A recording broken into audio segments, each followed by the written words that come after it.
What is up, everyone? My name is Zach, and welcome to a brand new ranking video. And today, we're talking about the Game of Thrones seasons. We're already at season 7. Now we're going to go through and rank each season.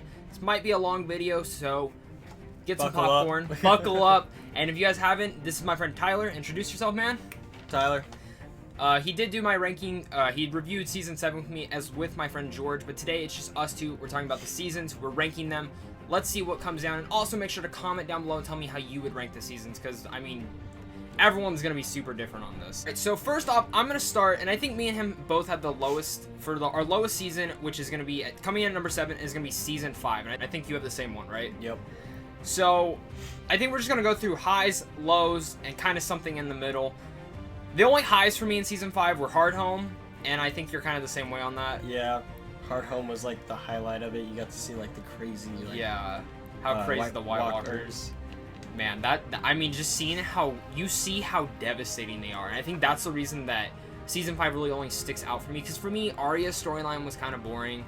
The whole Dorne storyline wasn't as interesting as it probably should have been. Yeah, I mean, once the Viper died, it's like Dorne kind of just went. And then plus the Sparrow also showed up, and honestly, I hate that pedophile looking dude. I just never liked the High Sparrow, ever. Yeah, the like crazy religious freak. Yeah, dude. the Zealots, they ruined the show. Like, I understand their purpose, but like they ruined the way they wrote them. But really, Hard Home, and then also we can throw in Tyrion becoming Dany's advisor was awesome in that. Yeah. I liked Tyrion finally meeting her, and it was great to see where they went with that. And then Cersei's Walk of Shame. I mean, yeah, that was kind of funny. I was emotionless towards it because I don't like her. But yeah, it was more just like, it was a great way to end the season. Oh yeah, and totally. Make way for season 6. And especially because where she goes in season 6, which we'll get to later, was awesome to see how she went in the whole route. But I mean, there's kind of the only thing I can throw in the middle that like I liked but I didn't like was Stannis Baratheon. He finally fell. His army finally fell, and he lost. And I never was a really true fan of Stannis. I just thought he was an okay character. But I don't know about you. Were you kind of the same way? Yeah, more or less. Like, the only, like, things I liked about Season 5 were Hard Home and Jorah.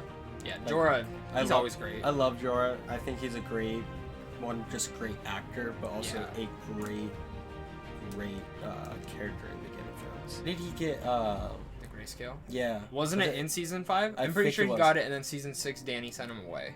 Yeah. Yeah, so I like that whole connection. And like that, when that happened, that's basically like you already had some backstory, like what was the Grayscale was. So I thought. And remember, he actually took Tyrion to Dany, trying to get like her respect again. Yeah, and so like that, like since I like him so much, it was sad to like this could be potentially like it for him. Mm-hmm. Like you don't know what's in store. You didn't really see him in season 6. Yeah, really. He was kind of there, but he wasn't. Yeah. But, I mean, that's why, for us, Season 5 comes down so below, because it was a lot of setup. Yeah, for Season 6. Yeah. And it's just kind of was like, I wanted more, but still, I loved Hard Home to death. I think Hard Home is, hands down, probably one of the best episodes Game of Thrones has ever had. Oh, Tyler, do you want to start us off with your next in the ranking? My second spot? Yeah, so that's going to be number 6. Oh, okay. Season 7. Season 7. Oh, the brand new season. Yeah. All right, so tell us what you like, what didn't you like, what was kind of like your reason for putting it there. Season 7 for me, like it was really good. Like visually, it's like okay. So I've noticed that the more like popular Game of Thrones gets, visually, like they get a bigger budget and stuff like that. Totally. The dragons in here. Yeah, the visuals and like CGI and everything like that looks so much better than like they did when like they first started, like the first 3 or 4 seasons. In fact, of like.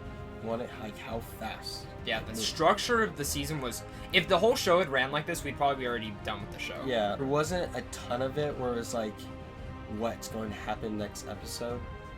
Besides, what was it? How many seasons or episodes? There was only 7 episodes. Yeah, so besides episode 6, because that's when the dragon turned into. Yeah, that was like the only big cliffhanger at the end of the episode. And everything after that, like every episode from like season 1 up until like 5, I'm like, what's gonna happen next? Like, yeah, I agree. It made me want to like watch the next one, and like thankfully I didn't watch it when it first started, so I could. But like season 5 is where like they ended, and I was like stuck till season 6. So like I miss the fact that like they don't leave off with great cliffhangers like they used to. Mhm. Action-wise, it's 10 out of 10 for me. Yeah. But it's not making me want to, like, it's not making me antsy for the next episode. That Like, yeah. a week should have made me feel like, I need to see this. You should feel like a Yeah. drug addict. At yeah, that I'm point. like, I should be like scratching my arm, like, when's the next episode gonna come out for like the next week? Yeah. But the week goes by like that, Mhm. and I watch them like, oh, all right, I can wait till the next one. It's not like I'm like, no, like I totally. I Know have what to you wait for mean. the next week for the new episode. Yeah, so. and you know what? I totally agree with that. Like season 6, every episode, every single time, it made me want to go back. Like I couldn't wait for the next episode. But season 7, I totally get that. Like, because when we get to where I play season 7, my one complaint was the structure of the show Yeah. and how the pacing was. But did you have any big highlights? Like, what was your big takeaway from season 7 that you're like, this is awesome? Season 7, so like the big takeaway, like my highlights of it. Yeah. Besides, like I said, the whole visuals like are awesome. CGI is great. The dragons are awesome. Like seeing, Especially that ice dragon. yeah. So like that's like another thing. You got to see like how, besides like watching Hard Home and like seeing how like intimidating or like how destructive they were, you saw how intimidating they could be. Like watching Yeah. the Night King and his generals. How, Seeing like and that how stuff. one spear Yeah, it could take out took him a- down. Dragon, like that was crazy. A lot of the setup for like, it's the calm before the storm. I Mhm. feel like you got to see a lot of action, but like the pacing was a little off. But I think that's because the final season's going to be like the full-on storm. The Hobbit of the Battle of Five Armies, pretty Yeah, much. That's what basically. it's I gonna just be hope like. it's a little bit better. Like, Yeah, I that's a hope it's different more dis- story, but that's a different. Yeah, that's a different discussion. discussion. 7, like overall, like it was good, but was nowhere near like what I was hoping for. My number 6, I put season 2, and that's probably surprising to a lot of people, but for me, I like season 2, but Blackwater is hands down like one of the best parts about it. Seeing Tyrion actually getting some fighting in there Yeah. was cool. But for me, there's just a lot of lows. Like Theon betraying the Starks for me. I'm still trying to get where every character is. I did really like Robb Stark throughout that whole season. I Yeah. like how he actually became King of the North. So- He was awesome that whole season. And then Arya and Tywin's whole little banter back and forth was great. But I Yeah. just... Season 2, like, yeah, Jaime got captured. Jaime and Brienne's little road trip they had was awesome. Yeah. It actually made me like Jaime, because for a majority... Season 1, I hated Jaime. Who knew I would actually turn around and be like, hey, the guy who pushed Jeffrey Dahmer out a window, Yeah. I'm actually gonna like him now. See, that's like another thing. It was like that's another highlight for season 7 for me was Jamie's like has like a soft spot in my Yeah. heart now. It's like he has a special Especially when he space. left her. Yeah, so like he's definitely like come a long He's way. gotten way, like, ever since season 2, every season I've probably enjoyed his character more. But season 2, I don't find a lot of memorable stuff in there and stuff to love, where I feel like some people might place that really high up. I place it kind of down more. But where do you lie? What's your next ranking? What would you put at number 5? For 5, actually season 2. Oh, really? Okay, so you're right above me. So mine was that like Joffrey like really officially became king. So you got to see like he was ramping up to be like the big asshole that Yeah, the you know annoying to love. asshole. Yeah, it's just like a little tick on your side. My biggest highlight for season 2 is you get to see the Night's Watch go beyond the wall. Yeah, that was So awesome. you got to see like that part. Because then of- Jon gets stuck with the wildlings, which was great. Because then that adds another group of characters to follow. And the Yeah. wildlings are pretty cool. I really like their whole way of life. Yeah, Blackwater is like another one of the highlights. Blackwater's awesome, but I think everyone can admit that they love Blackwater. yeah, but like I think the reason why I liked seeing the Night's Watch go beyond the wall for the first time, obviously it's like pretty much like the first time we get Yeah. to see it, but it was almost a sense of like you should not be here kind of. Yeah, vibe. it gave like a horror vibe too. Because Yeah. none of them knew what they were going out there for. Yeah, it's all very like we don't know like Yeah. what the hell is like out here. So like that sense of like unknown is what like Yeah. kept it And intriguing. was season 2 the season where it left us on that cliffhanger when Sam's behind the rock and he like looks up and sees just a White Walker walking on the horse, or is that season 1? Do you I don't- remember? Yeah. I just remember whatever season that's in. Because when I first saw Sam, I was like, oh, what's this guy gonna be like? Is he gonna be like Olaf? And then he turns out to be one of the best characters in Game of Thrones, I'd say. I love his character development. I like his character development was definitely cool, but like he's never like Sam is like an iffy person with me. He doesn't have like a ton of role in it. He has a very important role in season 7, but for the most part, I feel like that is it for him. Never know. We don't know what's gonna come next season. Me, I put at number 5, season 1, which is a little surprising again. But season 1 for me, as much great stuff there is in there, the other seasons for me are ahead of it just because there's so much that has happened now. Season 1, my biggest highlight is Ned Stark dying.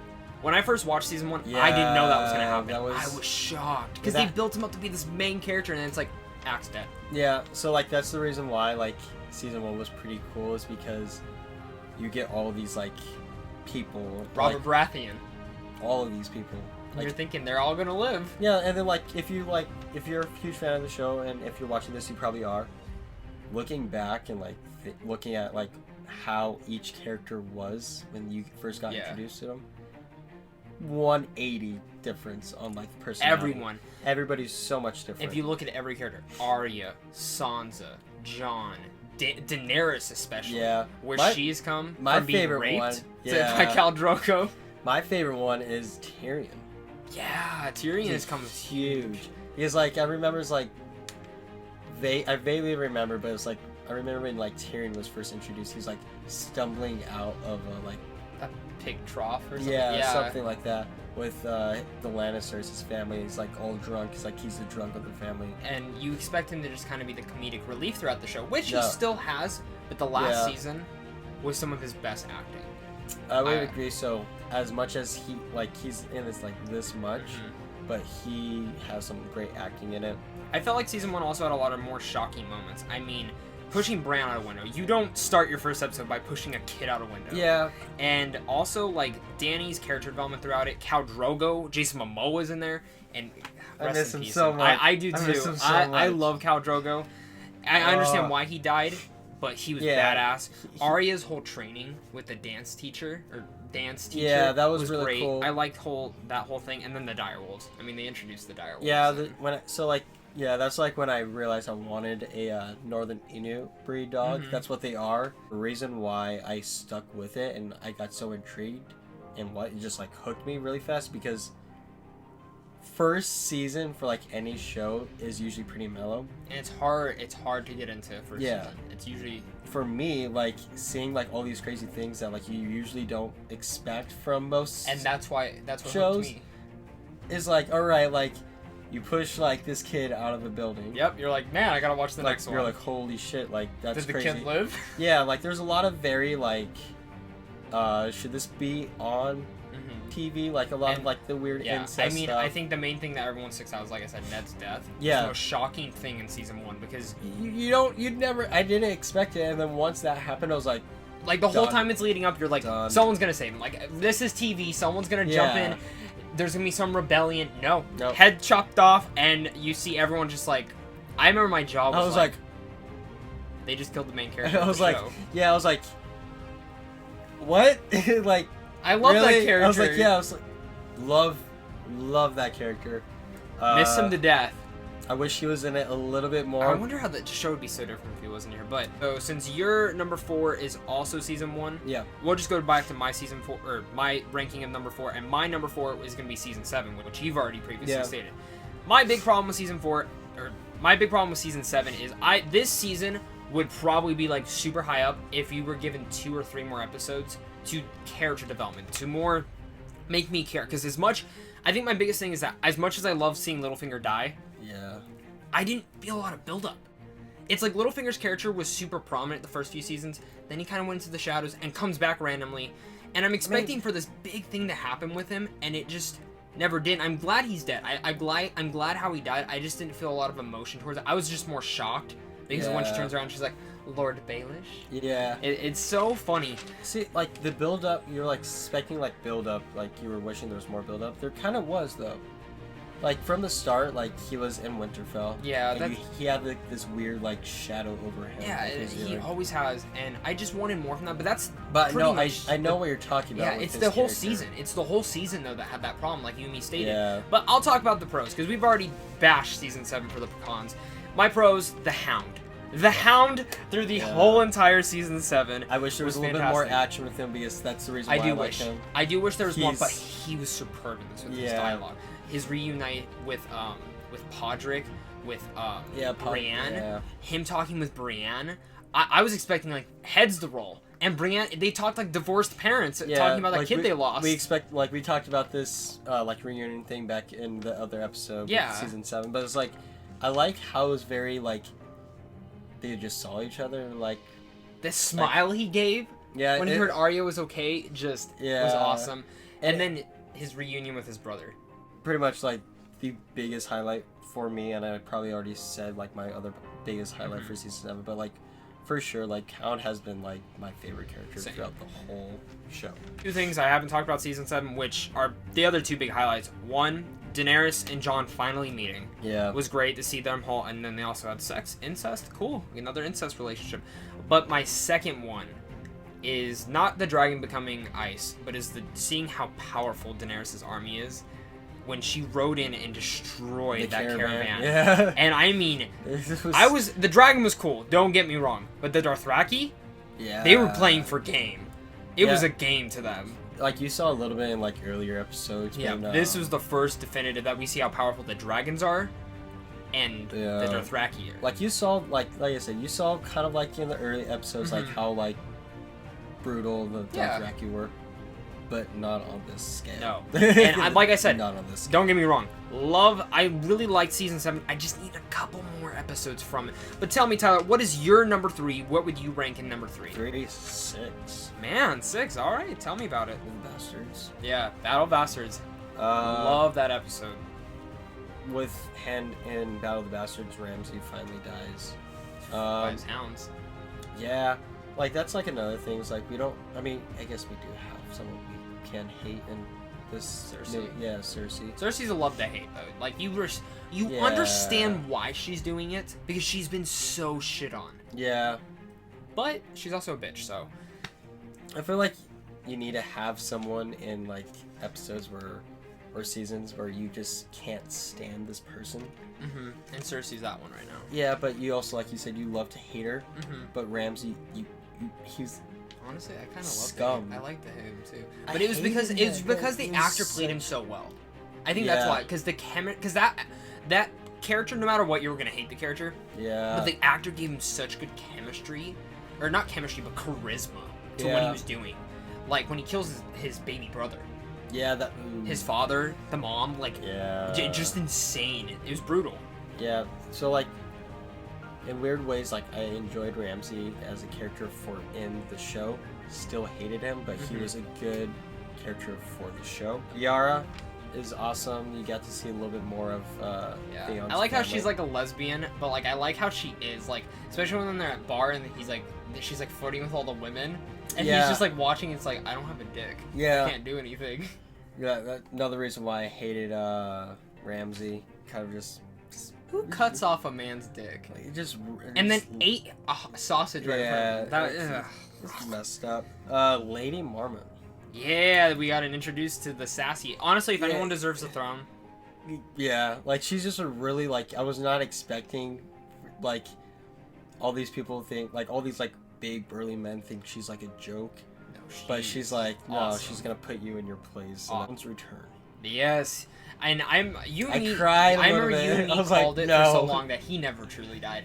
And I was hoping he when you finally saw the season, I remember you texted me, you were like, he's alive! Like, I was, like, watching it in my room, and I, like, sitting there, and it was, like, the beginning of whatever episode, and, like... It's a weird opening. You're yeah, it's, like, this countryside, like, people are working, and, like, lays down this giant-ass log, and, like, just pans up to his face, and I was, like, just jaw dropped, like, stand up. Yeah, and like I said, I think if people aren't that big of fans of Hounds, but if you aren't a big fan of him, I don't know what the fuck's wrong with you. Everyone was surprised. Like, you had been surprised. I was so happy. I was like, oh, relief. Yes. Loved seeing that. Besides the Hound, one of the biggest highlights, and I think it's just hilarious because that was like, I think that was the breaking point for Cersei, like blowing up in the Citadel for the wildfire when her son turned on her and went to the Zealots and made them be like the righteous people that he's supposed to follow. That whole stuff. Tormund, and then like ended up killing himself. He ended up jumping out the window. I remember I blinked and I didn't know he killed himself. I blinked, and then when his body was out, I was like, when did he die? Yeah. And then I had to go back and rewatch it, but yeah, totally agree. The High Sparrows finally dying was one of my biggest highlights for that season. It was everything like of coming up to that where she's blowing up the High Sparrows. The planning out was so... The pacing was perfect. Pacing was awesome for that. Loved it. Now, let's go to my number 3. That's Season 3. I love Season 3, especially because of Robb Stark's whole character arc through that whole season was fantastic, especially towards the ending when the Red Wedding happens, which is probably still the most gruesome thing I think Game of Thrones has done, mostly because they stabbed a pregnant lady. Like, you full on see stabbing of a pregnant lady in the stomach. It's a full-on massacre. And then plus Jon and Ygritte's love relationship, one of probably the best relationships in Game of Thrones. And then of course Dany and Jorah meeting the Unsullied and Chocolate Goddess and Grey Worm was all great. I mean, Season 3 had some great highlights. Jaime and Brienne having their little whole moving across. My only lows for that season was Theon being tortured. I felt like it dragged on way too long, and I just never got into it. Plus, the whole veil, I just didn't like the veil. Yeah. It just, Sansa's whole arc there was... I don't want to talk about the veil because, like, look, okay, just get out of the way. Like, veil's, like, the worst thing in Game of Thrones, in my opinion. Like... It's like right above Dorne. 3, really, the big highlight was the Red Wedding. I mean, and then the Hound and Arya again. I mean, you saw like their like relationship start to like kick off a little bit. Yeah, especially when he takes her to the Red Wedding, and then he's like, "Oh, they're all dying. I'm gonna take you the other way. To get out of here." Yeah, I like Season 3 a lot. But coming to my ranking, of my number 2 would be Season 6, which you've already stated. But I put Season 6 there just for the fact of 1, Jon's alive! Yay! Who didn't see that coming? I wish he would have just... I kind of do too. It would have made Season 5's ending a little bit more impact, but whatever. He's alive. He has a purpose. Yeah. We finally discovered Jon's true lineage, but I think one of my biggest highlights, besides Battle of the Bastards, the High Sparrow dying, is Hodor perishing. Oh, yeah. That is the episode. I teared up. I teared the fuck up. Yeah, like, it's crazy, like, how a character can almost be a background character, but when they die... It has such a... Well, it's the way he died, though. It's the way he died, but also, like, the pacing of that. Like, it was way, perfect. Like, they didn't get dragged out for too long. No. It wasn't too short. It was literally perfect. And, like, them nailing the amount of time of seeing him of what was happening was just heartbreaking. And, I mean, just... Because we didn't see Bran of all Season 5. Then all of a sudden he shows up and it's this big rush. The White Walkers, the Whites are all attacking. Yeah. His direwolf dies. His other friends die. The Children of the Garden die. The Three-Eyed Raven dies. Then Hodor, and when it flashes back and you see Hodor drop, he's like, hold the door, hold the door, hold the door. Which, okay, yes, it kind of can be a meme now. Yeah, it was funny to cope with my sadness of that episode. But man, I had to make myself laugh by doing that kind of thing. Hodor, just when he's holding the door. I think that's, if anything gruesome has happened, that's the next gruesome thing. When you see the arms going through, ripping him apart. That's some Walking Dead-esque shit. Yeah. I remember I was sitting there. My jaw was dropped for probably a solid 5 minutes, and I had tears in my eyes because Hodor, like I said, I never had a love for the character, but how he went out, and when you find out why he only says Hodor, which is a thing that you never really think of the whole time. You're just Hodor still goes down as probably one of the most characters that you don't think about, but when it happens, he's really important. Character. If it wasn't for him, Bran would be dead. Pretty much. Like, Hodor was just one of those characters that he was just a character. Any of those people that helped Bran were just people that were given purpose to help Bran. Heartbreaking. Rest in peace, my man. But what is your number 2? My number 2 is actually Season 3. Okay, we'll talk about it now. So, like, my big thing was the reason why, like, I like earlier seasons better than the later seasons. Well, like, it's how gruesome it can be, and it was, but how many different places you got to see. You got to see a wide variety of, like, different places, and that was really... It was almost refreshing That's true. Instead of saying strictly just snow. Season 3 we went a lot of places. We went here, there. You saw like the whole like air or you world, saw the whole Westeros pretty much. Yeah, of like where Game of Thrones is getting taken place, and I enjoy that. I like seeing like from snow to like a woods to the desert. Yeah, to the desert to like all these different places. So I enjoy that when it's like you have a little bit of this, a little bit of this. Especially since season 7's kind of like 2 locations. That's really it. Yeah, and most of the time it's mainly snow. Yeah. Well, winter has come now. Yeah, winter has come for sure, but like I totally agree. It gets just like it's almost like cool. muddy.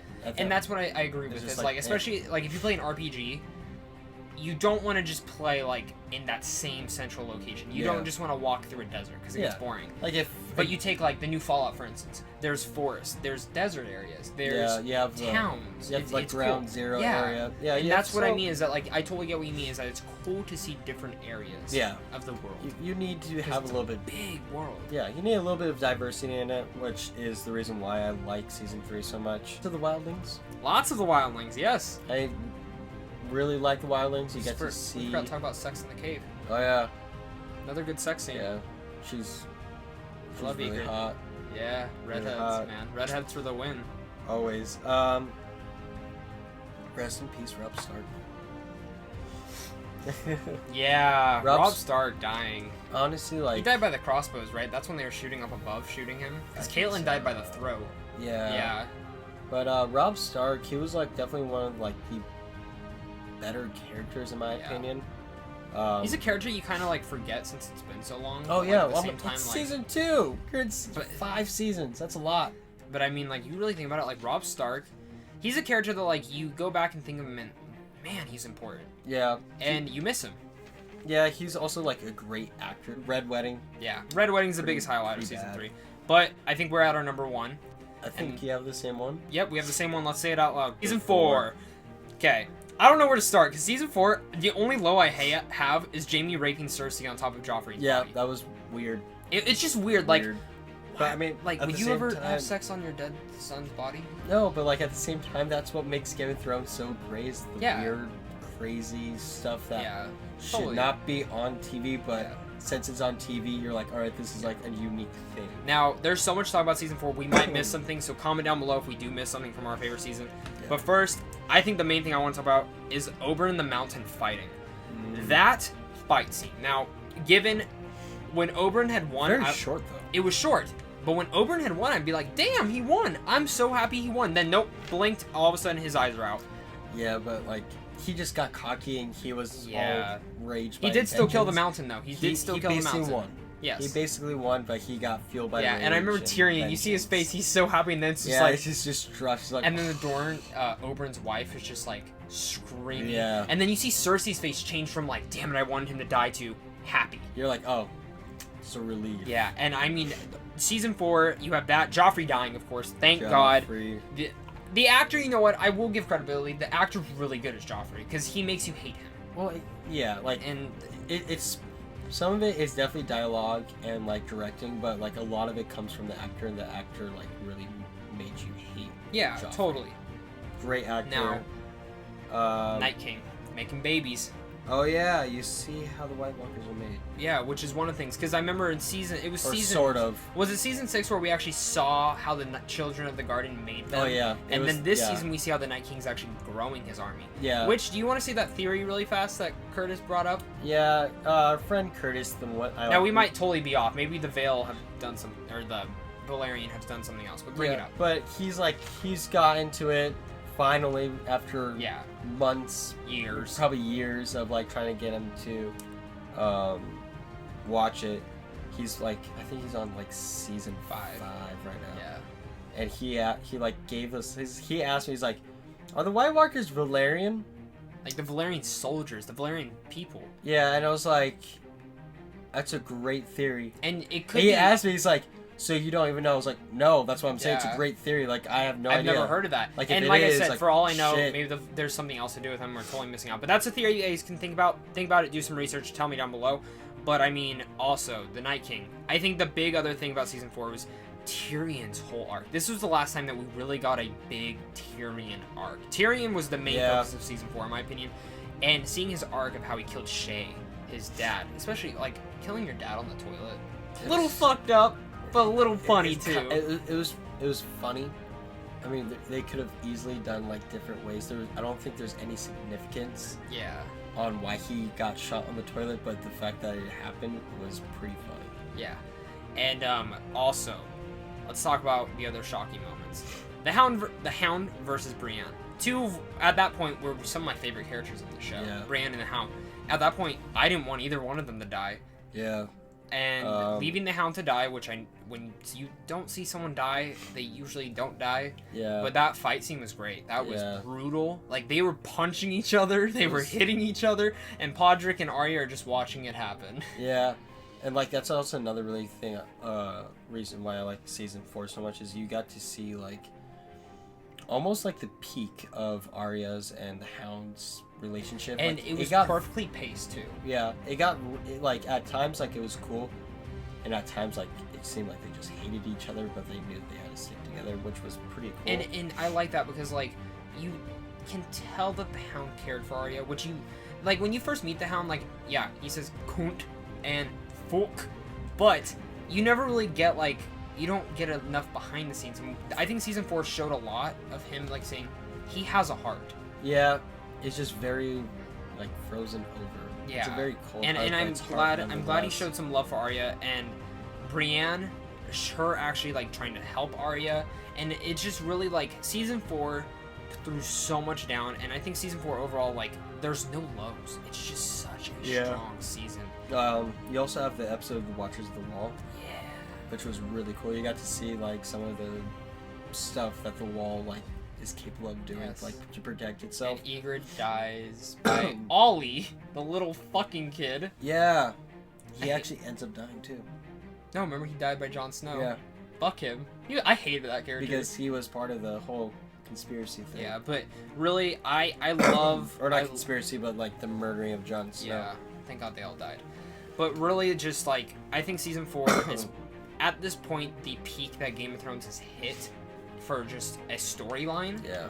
Action-wise, I think Hardhome was probably their peak for action. But like I said, we haven't seen the last season, so we don't know. Yeah. But do you have anything else to say about season 4? Any of the other seasons that you want to say? I mean, overall, I'm not saying that like my lowest of the low, like season 5, was a bad. No, not at all. Season. I'd probably still give it an 8 out of 10. Yeah, I mean, like. Every season is crucial for the show. Yes, absolutely. There's not a season that, like, oh, you could have tossed this away, like, to be good. You can, like, people might rank these seasons super low, and you can't skip them. You have to watch them. It's Curtis is watching it. It's like, I couldn't say, oh, yeah, don't worry about watching season 5. Like, it's just skip boring. it and go to season 6. Yeah, there's so much. Yeah, there's... Like, each season has a lot of important, like, touch notes and, like, information and characters and blah, blah, blah into each season. So, like, in no way is, like, season 5, like, I can't stand it. No. There's a reason why it's in there, and there's a reason why I still like it. But, like, yeah, by no means is, like, this list and this ranking, like, any way of saying, like... And everyone's gonna have different... You might have season 5 really high up, and I would not blame you, because there's a lot to love about season 5, just not for me. Yeah, it's a very slow... Yeah, it's a slower... It's probably the most set-up season there is, especially coming off season 4, which is my favorite season. Yeah. So that's what I'm saying, is that Game of Thrones is one of the most popular shows for a reason. Yeah. Even though it has brutality, gruesome, it's a show that gets people talking and brings people together, I would say. Yeah. Like, I've had conversations with people that I would never expect to have had a conversation with. I mean, like, I think the reason why, like, and I mean, I keep on talking about this, the reason why I feel like Game of Thrones is so popular and like gets people talking is because there's a lot of shock factor, not so much in the lower episodes, with the really like gross incest. Yes. Like, remember that one guy in the side of the wall where like he was only having incest with his daughters? Yeah. And, like, anytime there was a guy, he would go kill it or like give it to the White Walkers. Yeah, I totally forgot about that. Weird. Like, yeah, there's not like a lot of weird things, and like I feel like having that like shock factor and like those like really weird like things that should not be shown on regular television was the reason why it got people intrigued. And people are still hooked. It's really hard to end a show. really hard. And will Game of Thrones succeed? I mean, I would expect it to be, but I feel like some people also might feel at this point because we're only getting 6 episodes. But guys, for it to be 2 hours each. Thinking about it, it's like completely ending. It's sad. The show, and like it's not even a sense of like, oh, it's like we're ending this like Game of Thrones show. I gave him major props for like choosing when to end it. Yeah, that way, and thinking that way that there is no more sequels after season 8 is going to be a very hard thing to do. I'm curious to see I'm just curious to see how it ends. Yes, totally. But guys, that's our ranking. Please comment down below and let me know again, what is your ranking of seasons? Tell me how would you rank them? Why would you rank them? Maybe what rating you would give them? Because pretty much for each season, I'd give it above an 8 out of 10 at most. Pretty much. Like, it's really hard to rate the seasons because like each episode is like 8 or above. Each episode, or almost all of them are like 9s. Like the seasons are so strong that they're really hard to rank. Because as I was making my list, I'm same with you. You start placing them, and you're like, no, this thing happened in there. I gotta move that up. Like I remember season 5, I put it up kind of high, and then I was like, oh wait, hard was the only thing I actually liked about it. Season 1 I had it at low, and then I moved it up because of some things. But guys, again, thank you guys so much for watching. Again, Tyler, this is Tyler, one of my closest friends. We love Game of Thrones. Maybe we'll be doing some more Game of Thrones videos soon. Probably. But other than that, guys, some other stuff. we should do a theory one. Some theories. There's so many theories. We can choose different ones to do. So many. But guys, comment down below. Tell us what you guys want to hear from us. And as always, guys, stay classy and have a great rest of your guys' day.